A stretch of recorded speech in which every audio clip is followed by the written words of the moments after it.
पहला प्रश्न दिया है। प्रश्न कह रहा है कि नीचे दी गई श्रृंखला में प्रश्नवाचक चिन्ह के स्थान पर कौन सी संख्या आएगी। यानी श्रृंखला में एक प्रश्नवाचक चिन्ह दिया है, यहाँ पर कौन सी संख्या आएगी ये हमें बताना है। ठीक है, तो जब भी हम श्रृंखला के प्रश्न को सोल्व करते हैं तो सबसे पहले हम संख्या को ध्यान से देखते हैं कि संख्या कैसे लिखी है। जैसे यहाँ पर देखिए 136 के बाद 204 लिखा है, 204 के बाद 306 लिखा है, 306 के बाद 459 लिखा है। ये संख्या कैसे लिखी है, इन्हीं संख्या का पता करके हम क्या करेंगे, अगली संख्या को बताएंगे। तो सबसे पहले हम यहाँ पर पता करते हैं कि 136 से 204 कैसे लिखा है, यहाँ पर कितने का अंतर है। ठीक है, तो 136 से 204 यानी यहाँ पर कितना प्लस किया है, तो यहाँ पर 68 को प्लस किया है। फिर हम यहाँ पर देखेंगे 204 से 306 को देखेंगे तो यहाँ पर कितना प्लस हुआ है, तो यहाँ पर देखिए 204 से 306 यानी इसमें कितना प्लस किया है, तो यहाँ पर प्लस किया है 102 को प्लस किया है। फिर हम यहाँ पर देखेंगे 306 से 459 को देखेंगे तो यहाँ पर कितना प्लस हो रहा है, तो यहाँ पर देखिए 306 से 459 यानी यहाँ पर कितना प्लस किया है, तो यहाँ पर 153 को प्लस किया है। कितना 153। तो उसी तरीके से हम क्या करेंगे, यहाँ पर अगली संख्या को बताएंगे, लेकिन उससे पहले यहाँ पर हम पैटर्न को समझेंगे। ठीक है, जैसे यहाँ पर क्या था 136 था, लेकिन इसमें कितना प्लस किया, 68 प्लस किया। यानी 136 का आधा कितना होता है, 68 होता है, और 68 को यहाँ पर प्लस कर दिया। उसके बाद यहाँ पर क्या है 204 है, और 204 यानी कि यहाँ पर कितना प्लस किया 102, तो 204 का आधा किया और उसमें प्लस कर दिया। उसके बाद यहाँ पर देखिए 306, और 306 में कितना प्लस किया 153, तो 306 का आधा कितना होता है 153 होता है, तो उसी को वहां पर जोड़ दिया है। तो इसी तरीके से अगली संख्या हमें बताना है, तो हम क्या करेंगे, यहाँ पर 459 का आधा करेंगे और उसमें जोड़ देंगे। ठीक है, तो 459 का आधा कितना हो जाएगा, तो 459 का आधा होगा 229.5 होगा। कितना होगा 229.5। तो इसे क्या करेंगे हम यहाँ पर 459 में जोड़ देंगे तो यहाँ पर कितना हो जाएंगे, यहाँ पर हो जाएंगे 688.5 हो जाएंगे। ठीक है, तो ये हमें ऑप्शन में देखना है। तो ऑप्शन में देखिए कहाँ पर है, तो ऑप्शन नंबर सी में दिया है, तो ऑप्शन नंबर सी हमारे यहाँ पर सही जवाब हो जाएगा। अब चलिए हम बढ़ते हैं प्रश्न 2 पे। अब दूसरे नंबर का प्रश्न दिया है। अब प्रश्न कह रहा है कि नीचे दिए गए विकल्पों में से संबंधित संख्या को चुनिए। यानी दोस्तों जिस प्रकार यहाँ पर 27,813 और 777 का संबंध जो आपस में, वही संबंध हमें यहाँ पर 45,303 का बताना है। ठीक है, ये हमारा एनालॉजी का प्रश्न है। मैं सबसे पहले यहाँ पर ये पता करना है कि 27,813 और 777 का आपस में क्या संबंध है, वही संबंध हमें यहाँ पर बताना है। ठीक है, अब कुछ स्टूडेंट क्या करते हैं, सबसे पहले जैसे यहाँ पर बड़ी संख्या है तो बड़ी संख्या का बड़ी संख्या से संबंध पता करते हैं, फिर यहाँ पर छोटी संख्या का छोटी संख्या से बताते हैं। ठीक है, लेकिन आपको ऐसा नहीं करना है। ठीक है, क्योंकि यहाँ पर देखिए जो आपको अनुपात दिया है, इसका मतलब ये होता है कि जो संख्या इनका दो का आपस में संबंध है, वही संबंध आपको यहाँ पर बताना। यहाँ पर क्यों बताना, क्योंकि हमें यहाँ पर समानुपात दे के पूछा है। ठीक है, तो समानुपात का मतलब ये होता है कि जो संबंध इन दोनों में है, वही संबंध फिर आपको यहाँ पर निकालना है। ठीक है, तो ये तरीका, आपको यहाँ पर ऐसा नहीं करना है। ठीक है, तो देखिए जैसे अब यहाँ पर संख्या हमारे पास बड़ी संख्या, तो हम क्या करेंगे, यहाँ पर डिजिट का योग देखेंगे। ठीक है, तो देखिए जैसे यहाँ पर 2 और 7 को आपस में जोड़ेंगे तो 9, 9 में 8 को जोड़ेंगे तो 17, 17 में 1 को जोड़ेंगे तो यहाँ पर कितना हो जाएंगे 18, 18 में 3 को जोड़ेंगे तो यहाँ पर कितना हो रहा है, इनका योग कितना हो रहा है 21 हो रहा है। ठीक है, कितना हो रहा है 21 हो रहा है। फिर यहाँ पर आपस में जोड़ेंगे जैसे 7 और 7 14, 14 में 7 को जोड़ेंगे तो 21, यानी इसका भी योग कितना हो रहा है 21 हो रहा है। आपको यहाँ पर भी संबंध दिखा होगा, जैसे दोनों संख्या का जो संबंध है, इनका यहाँ पर डिजिट योग कितना आ रहा है 21, 21 आ रहा है। तो यहाँ पर भी हम क्या करेंगे, यहाँ पर संख्या बताने के क्या करेंगे, सबसे पहले इसका डिजिट योग देखेंगे। ठीक है, तो जैसे यहाँ पर 4 और 5 को जोड़ेंगे तो कितने हो जाएंगे 9, 9 में 3 को जोड़ेंगे तो 12, 12 में 0 को जोड़ेंगे 12 ही, उसके बाद 12 में 3 को जोड़ेंगे तो यहाँ पर कितना हो जाएंगे 15, यानी इसका योग कितना आ रहा है, तो यहाँ पर इसका योग आ रहा है 15। ठीक है, तो यहाँ पर जो प्रश्नवाचक चिन्ह दिया है, यहाँ पर भी वही संख्या होगी जिसका योग क्या होना चाहिए 15 होना चाहिए। ठीक है, तो ये हम क्या करेंगे अभी ऑप्शन में देखेंगे। तो ऑप्शन में देखिए जैसे यहाँ पर देखेंगे 15 किसका आ रहा है, तो ऑप्शन हमारे यहाँ पर देखिए ऑप्शन नंबर 1 का आ रहा है, क्योंकि यहाँ पर 4, 6, 5 को जोड़ेंगे तो यहाँ पर कितने हो जाएंगे 15 हो जाएंगे। यानी जो प्रश्नवाचक चिन्ह दिया है यहाँ पर क्या होना चाहिए 465 होना चाहिए। ठीक है, तो ऑप्शन नंबर हमारा यहाँ पर ए वाला सही जवाब हो जाएगा। अब चलिए हम बढ़ते हैं प्रश्न 3 पे। अब तीसरे नंबर का प्रश्न दिया है। अब प्रश्न करा कि यदि नीट बराबर 3409 लिखा गया है तो लर्न बराबर क्या होगा, ये प्रश्न पूछा है। ठीक है, ये हमारा कोडिंग डिकोडिंग का प्रश्न है। अब देखिए जब भी आपको कोडिंग डिकोडिंग प्रश्न में जैसे लेटर से अंकों में दिया जाता है, तो उस कंडीशन में आपको क्या करना है, उन लेटर को अंकों में सबसे पहले तो लिखना है। ठीक है, जैसे यहाँ पर देखिए एन हमारा एबीसीडी में कितने नंबर पे आता है, तो एन हमारा एबीसीडी ABCD में 14 नंबर पे आता है, ठीक है। उसके बाद यहाँ पर E दिया और E हमारे ABCD में कितने नंबर पे आता है, तो E हमारा 5 नंबर पे आता है। फिर हमें यहाँ पर A दिया तो A हमारे ABCD में कितने नंबर पे आता है, तो A हमारा 1 नंबर पे आता है। फिर हमें यहाँ पर T दिया और T हमारे ABCD में कितने नंबर पे आता है, तो T हमारा 20 नंबर पे आता है, ठीक है। ऐसा लिखना है। फिर उसके बाद हमें देखना है कि यहाँ पर जो 3409 लिखा है वो हमें यहाँ पर कोड बनाना है। यहाँ पर 14 है, 5 है, 1 है, 20 है, तो हमें क्या करना है, यहाँ पर 3409 बनाना है। तो अब हम क्या कर सकते हैं, अगर हम यहाँ पर देखिए एक एक हम यहाँ पर माइनस कर देते, जैसे 14 में से 1 को माइनस करेंगे तो यहाँ पर कितने बचेंगे, 13 बचेंगे, ठीक है। इसमें से 1 माइनस करेंगे तो 5 में से 1 माइनस करेंगे तो कितने बचेंगे, तो यहाँ पर 4 बचेंगे। उसके बाद यहाँ पर 1 में से 1 को ही माइनस कर देंगे तो यहाँ पर कितने 0 हो जाएंगे। फिर हम 20 में से 1 को माइनस करेंगे तो यहाँ पर कितने हो जाएंगे, 19 हो जाएंगे, ठीक है। अब देखिए इसके बाद हम क्या करना है, हमें 3409 पता करना है, ठीक है। तो अगर हम 3 का इकाई अंक लेते हैं यानी कि 13 का इकाई अंक लेंगे तो यहाँ पर कितना हो जाएंगे, 3 हो जाएंगे। 4 का तो 4 ही रहेगा, ठीक है। उसके बाद 0 का भी 0 ही रहेगा। उसके बाद 19 का इकाई अंक क्या रहेगा, 9 हो जाएगा, ठीक है। तो यहाँ पर हमारा क्या बन चुका है, 3409 बन चुका है और ये यहाँ पर लिखा है, ठीक है। तो इसी तरीके से हम क्या करेंगे, लर्न का बताएंगे। सबसे पहले क्या करेंगे, यहाँ पर इनको अंकों में लिखेंगे। जैसे अब L हमारा ABCD में कितने नंबर पे आता है, तो L हमारा 12 नंबर पे आता है। उसके बाद यहाँ पर E दिया तो E हमारे ABCD में कितने नंबर पे, 5 नंबर पे आता है। फिर यहाँ पर A दिया और A हमारे ABCD में कितने नंबर पे, 1 नंबर पे आता है। फिर हमें यहाँ पर R दिया और R हमारे ABCD में कितने नंबर पे, 18 नंबर पे आता है। फिर हमें N दिया और N हमारे ABCD में कितने नंबर पे, 14 नंबर पे आता है, ठीक है। फिर इसके बाद हमें क्या करना है, जैसा हमने यहाँ पर 1 माइनस किया है तो यहाँ पर भी हम 1 माइनस कर लेंगे। जैसे 12 में से 1 को माइनस करेंगे तो यहाँ पर कितने हो जाएंगे, 11 हो जाएंगे। फिर हम यहाँ पर 5 में से 1 को माइनस करेंगे तो यहाँ पर कितने, 4। फिर हम 1 में से 1 को माइनस करेंगे तो यहाँ पर कितना, 0।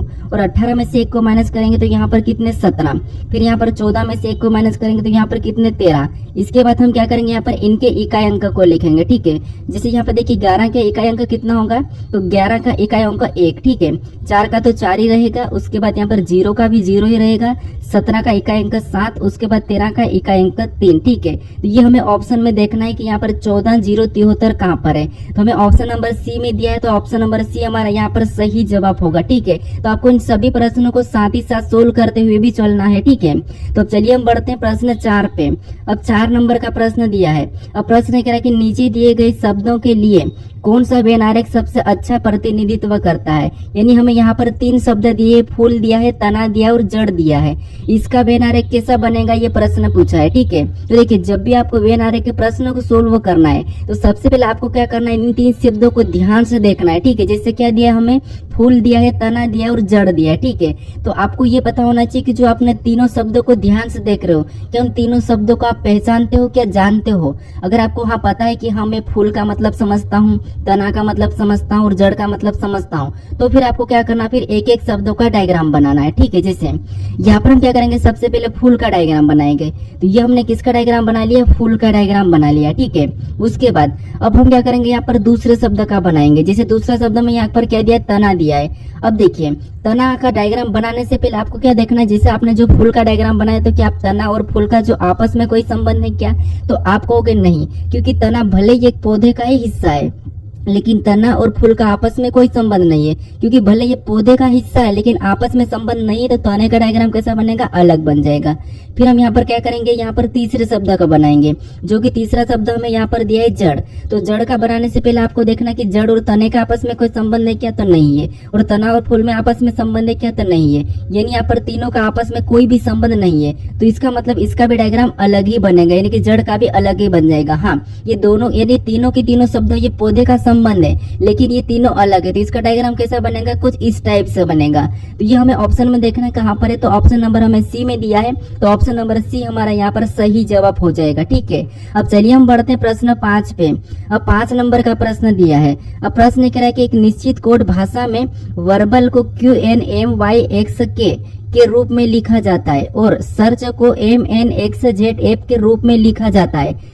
उस भाषा में यहाँ पर BRA यानी कि ब्राउ को कैसे लिखा जाएगा, ये प्रश्न पूछा है, ठीक है। तो देखिए ये हमारा कोडिंग डिकोडिंग का ही प्रश्न है। अब देखिए जब भी आपको कोडिंग डिकोडिंग प्रश्न में जैसे यहाँ पर लेटर से लेटर कोड दिया जाता है तो फिर आपको क्या करना है, एक एक को चेक करना है। लेकिन ये भी याद रखना अगर आपको 2 दिया जाता है, जैसे एग्जांपल हमारे पास 2 है, ठीक है, फिर हमें इसका बताना है, तो उस कंडीशन में आपको ज्यादातर कोशिश करना है कि यहाँ पर जो लेटर यहाँ पर दिख रहे हैं क्या वही लेटर इसमें भी है क्या इसमें भी है क्या, ये देखना है। अगर यहाँ पर है तो फिर आपको क्या करना है, उसी के कोड को चुरा लेना है। ठीक है, जैसे यहाँ पर देखेंगे, जैसे हमें क्या करना है, सबसे पहले यहाँ पर बी का बताना है, और यहाँ पर हम बी का अगर कोड देखेंगे तो आपको यहाँ पर बी का कोड दिख रहा होगा वाई, क्या दिख रहा होगा, वाई दिख रहा है, तो हम क्या करेंगे, इसका वाई लिख लेंगे। ठीक है, उसके बाद यहाँ पर हमें किसका बनाना है, आर का बताना है। ठीक है, और यहाँ पर आर का कोड देखेंगे तो यहाँ पर हमें आर का कोड क्या देखने को मिल रहा है, तो यहाँ पर हमें एम देखने को मिल रहा है, और यहाँ पर नीचे भी देख लेंगे तो नीचे भी एम देखने को मिल रहा है। इसका मतलब यहाँ पर इसका क्या हो जाएगा, एम हो जाएगा। ठीक है,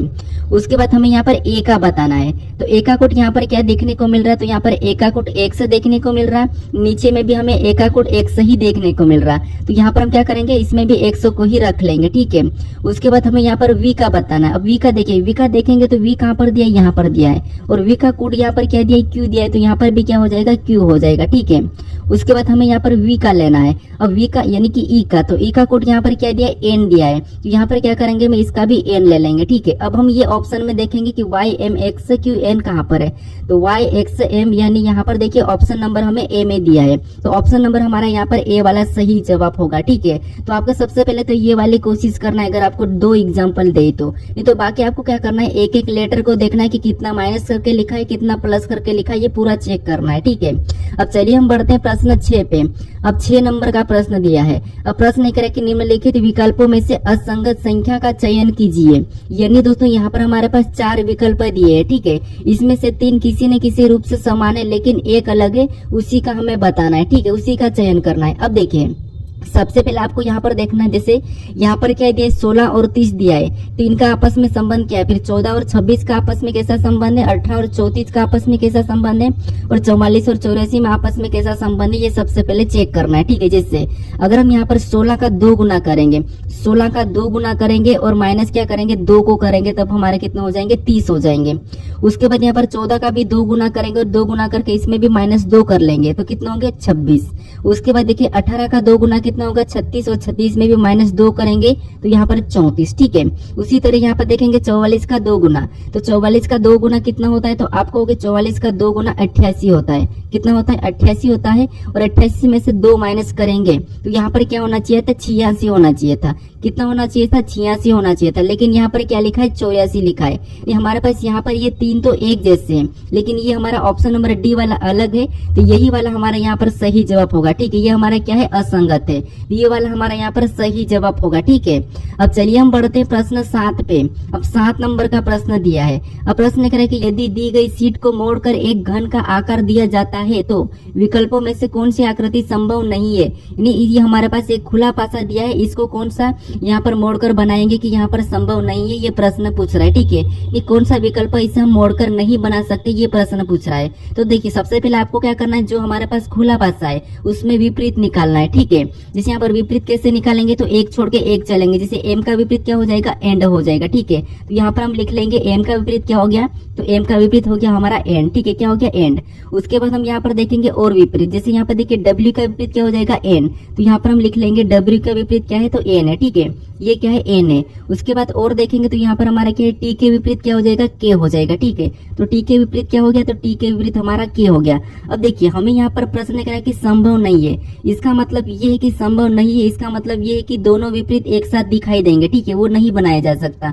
आपको पता है पासे पे, या तो आपको पता है जैसे ये जो विपरीत है, ठीक है, तो ये दोनों में से एक दिखाई देता है और एक नहीं दिखाई देता, ये आपको पता है। पासे में क्या होता है, एक विपरीत नहीं दिखाई देता, जो हमेशा पासे में किसी का विपरीत नहीं दिखाई देता। ठीक है, तो यहाँ पर हमें कह रहा है कि संभव नहीं है, तो संभव नहीं है इसका मतलब ये है कि विपरीत दोनों एक साथ दिखाई देंगे। ठीक है, तो यहाँ पर देखेंगे जैसे यहाँ पर डब्ल्यू, और डब्ल्यू का विपरीत एन है, एन तो नहीं दिखाई दे रहा। यहाँ पर एंड दिया है, एंड का एम है, ये भी नहीं दिखाई दे रहा। यहाँ पर टी दिया, टे का के है, तो ये भी नहीं दिखाई दे रहा, मतलब ये तो हमारा बन रहा है। ठीक है, उसके बाद यहाँ पर देखिए एम दिया है, एम का क्या है, एंड है, ये भी नहीं दिखाई दे रहा। यहाँ पर के दिया है, के का टी है, तो ये भी नहीं दिखाई दे रहा। एन का डब्ल्यू है, तो ये भी नहीं दिखाई दे रहा, ये भी बन रहा है। उसके बाद यहाँ पर एन दिया है और एन का यहाँ पर क्या है, डब्ल्यू है, तो ये भी नहीं दिखाई दे रहा है।